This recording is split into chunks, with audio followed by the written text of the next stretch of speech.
Hey John, it's really poignant that today we sit down to ask you some questions because we've worked together for 12 years in this capacity. Prior to that, we'd been in the industry together for a very, very long time. Long time. And today's the 1st of July, which is our new financial year. And so I look at your financial year you've had, and congratulations to you.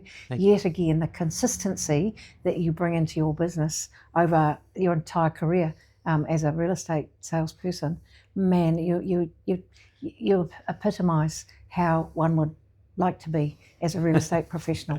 Thanks, and very I wanted kind words. to say that to you. So, thanks for sitting with us and answering some questions that other people listening, they'd love to be like you. So anyway, Thomas?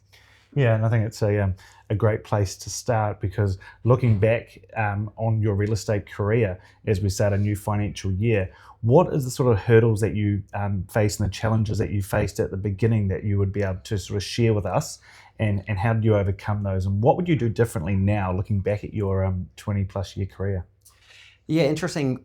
Moving to New Zealand from the Chicago area and getting into real estate, I think probably the biggest hurdle that I had, or the challenge, was I didn't know anybody. So it was starting new relationships with people and getting into an industry that's already quite competitive. Everybody that has a friend or a cousin or a family member or somebody's in real estate. So it's breaking into that ground. So the best thing that I did at the time to overcome that hurdle was to get out and do door knocking. So I literally started on the street that I live in, and I went around, knocked on doors, introduced myself to people before I even had a business card, and just told them that I live on the street, that I got my real estate license, and that I wanted to be able to work with you at some point in time. So for me, it was just being able to establish those relationships. And it wasn't long before, I think it was about the first week I got into doing the door knocking, that I met somebody who was interested in putting their home on the market and gave me that first opportunity. And I've never looked back after that. Wow. So you're 22 years into a stellar career, but just thinking it's your first day, what's the one piece of advice? What's the one piece of advice you'd like to give to your first day in real estate self? First day, wow. I mean, for me, it was sink or swim. So there was no room for failure. And I think I had that mental attitude going into it.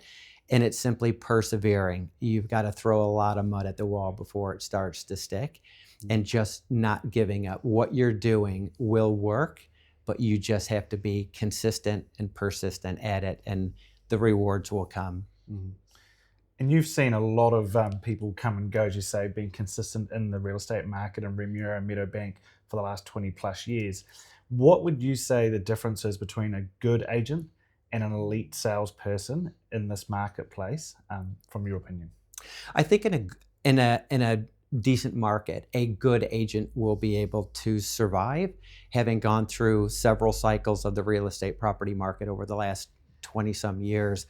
I've seen the GFC, I've seen those times where it becomes very difficult, and a good agent might survive in that market, but a elite agent or a more senior agent will thrive in that type of a market. And I think when people are looking to put their home on the market, they want somebody who has had that survival rate, literally a survival rate, because that's what it is. They aren't coming into the market in a buoyant time where it might be easy to sell properties. It's a challenging market, and I love it when the market gets tight, because my business increases.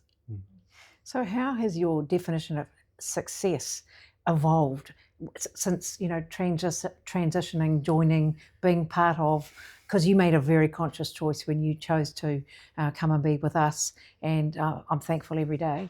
But how has your definition of success changed? Yeah, I've got two definitions of success. One is on a personal level, and one is on a business level.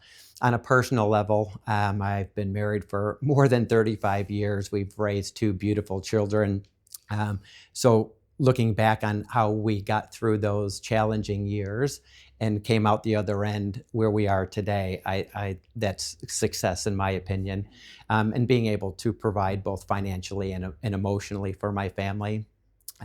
From a business perspective, I would say I would define success as where I'm at in my business now, and my work is more a choice rather than a chase.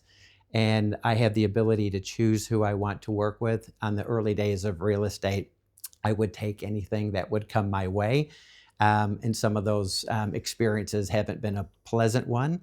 And now I'm at a position where I can choose who I want to work with and who I would rather not work with. Yeah, what a lovely place to be. It's a great place to It's a be. great place to be. You have never compromised on your standards. You have never compromised on your service. You have been consistent your entire career. And it is very lovely to watch you now enjoy further dimensions of your life because you're doing your work because you want to, not because you have to, and working with who you choose to, not who you have to. So, yeah. In summary, I'd like to thank you very, very much for everything. Thank you, Megan. Thank you, Thomas. It's been an incredible journey that we've had together. Yeah, thank you. More to come. More to come. Beautiful.